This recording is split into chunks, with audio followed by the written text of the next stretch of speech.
Alright, today I'd like to talk some more about He-Man plot holes. This is something I've alluded to before in my prior He-Man episode reviews and some of the list videos, but every once in a while characters on the show will do or say something which just doesn't seem consistent with the way that these characters are supposed to act. And today, I thought I'd draw your attention to 3 egregious examples of it. And let's start with the first one, and I'll remind you that none of these are in any specific order. Number 1, He-Man's strength. Now, how strong is He-Man really? This is a topic I've alluded to in my top 10 weird He-Man powers video, but we already know he's plenty strong. However, what I'm specifically asking is, what exactly is He-Man's upper strength limit? We know he's the strongest man in the universe, which is why he never loses a one-on-one fight with any of Skeletor's henchmen, and why he's able to tackle monstrosities much bigger than himself. Now, you all probably know where I'm going with this, so let's look at the 2 episodes that present very different weight limits for He-Man. In the episode The Taking of Grayskull, I already reviewed all the way back in 2012, He-Man has to throw Castle Grayskull from the weird pocket dimension Skeletor spirited to, and is clearly struggling, needing the Sorceress's help. This seems to indicate that He-Man's strength does have an upper limit of some kind. But then, of course, we jump to Season 2's Jacob and the Widgets, an ass-tastically stupid episode where He-Man needs to push one of Eternia's moons to make the tide go down and save the Widgets' mine from flooding. Okay, cool, but how did he move the fucking moon, though?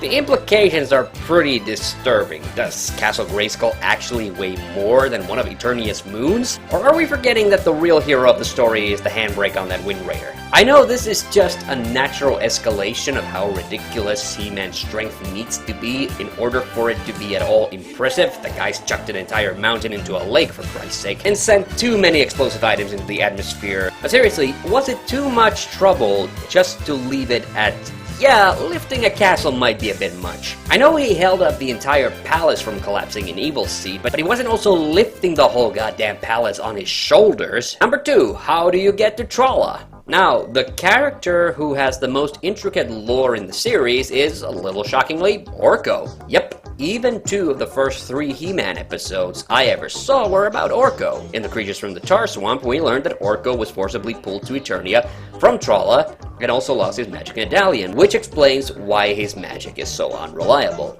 Now, that amulet business gets ignored when the plot requires it, but in Dawn of Dragoon, the heroes accidentally create a means by which to travel to Trolla using Orko's magic pyramid, but also intentionally when the sorceress creates a portal for He-Man. However, traveling to Trolla is shown to be quite difficult. The sorceress even has to give He-Man a shrinking ball so he can pass through, and on his first trip, Trolla is shown having screwy physics, which is why Orko's magic works and He-Man can transform at first. Although I think the shrinking was unnecessary. Couldn't they just, bend over or crawl? Also, the portal has an arbitrary time limit, because why not?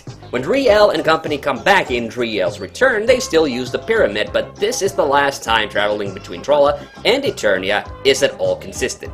Sure, Uncle Montor got pulled through a couple of times, showing that magic users generally get to Trolla pretty easily, but then we have that god-awful mess, which is The Return of Evil, which I also reviewed. Now, it's always been my impression that Orko didn't ask the sorceress to help him get back to Trolla because it was so dangerous and there was a risk of him never returning. And the ending of Dawn of Dragoon has him return to Eternia just because he feels a sense of duty about helping He-Man. But, as I stated, the whole plot of Return of Evil apparently implies that Orko has always had the means to return to Trolla and was just keeping it safe from Aramesh? So, what exactly kept Orko on Eternia all this time? Jesus, that's dumb!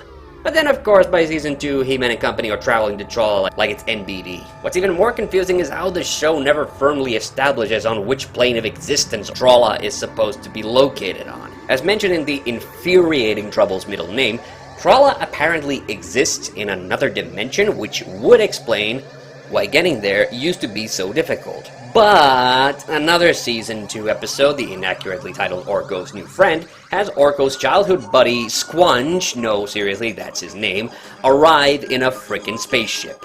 It's too damn bad the Eternians seem to suck at space travel, because that would mean Orko could be banging his girlfriend at least a couple of weeks apart, if he wasn't already using magic. I mean, this shit doesn't make any sense. They made Orko's travel to his homeworld needlessly complicated at first, and as they realized that Trolla was just too good of a setting to go to waste, they kept streamlining the details until literally anybody could go to Trolla whenever they damn well please. Number 3, The Secret of Grayskull. Okay, this is the last one, and you can chime in. Just answer a simple question. What is the secret of Grayskull? Type it in the comments. Go ahead. I'll wait. Are you done? Okay. What is the secret of Grayskull? I don't know. Do you know? I think the whole idea of Grayskull's quote-unquote secrets being knowable is honestly kind of a dumb idea. Now, here's the thing. Throughout Season 1 of He-Man, we learn exactly 2 things about Grayskull. That it's where the sorceress lives, and she gave He-Man the power sword, so that's probably why Skeletor wants to take it over. Grayskull, just by itself, is considered important, and that's as far as deciphering its secrets goes. However, during Season 2, it seems to me the writers just really got hung up on the idea that the secret of Grayskull was some kind of a tangible thing that somebody possessed. We start to see this annoying trend of Skeletor assigning it to very specific people. In one of my all-time least favorite episodes, even debatably the worst episode of the show, The Good Shall Survive, Skeletor plans to force the king, let me repeat that, the king to hand over the secrets of Grayskull to him. That's gonna be fucking tough because Randor doesn't know his head from his own ass, let alone what the secrets are. In Double Trouble, we had the evil clone of Koldar sneaking around Grayskull, looking for the secrets, and then to save Skeletor, the secret was apparently behind a fucking door. How did Skelly go from only ever hinting at what the secret is, to being this fucking pedantic that it's just literally a thing inside the castle? Look, I remember the Dragon Invasion and the taking of Grayskull, and in both of those he was just kind of dicking around inside, not really looking for the secrets so much. I mean, if I was the bad guy and had the sorcerers in chains like that, I'd probably come up with better stuff to do. But the point is, he wasn't looking for it inside the castle because that's a dumb idea. And maybe this can be put down to the fact that Season 2 had a huge influx of new writers who mostly did a couple of episodes or sometimes just even one. But it seriously gets annoying how the villain's apparent goal became boiled down to that set phrase, the secret of Grayskull. So that's the video, but I assure you those are only some of the plot holes, and I will be making a follow-up video for this at a later date. Until then, I have the power, so can you.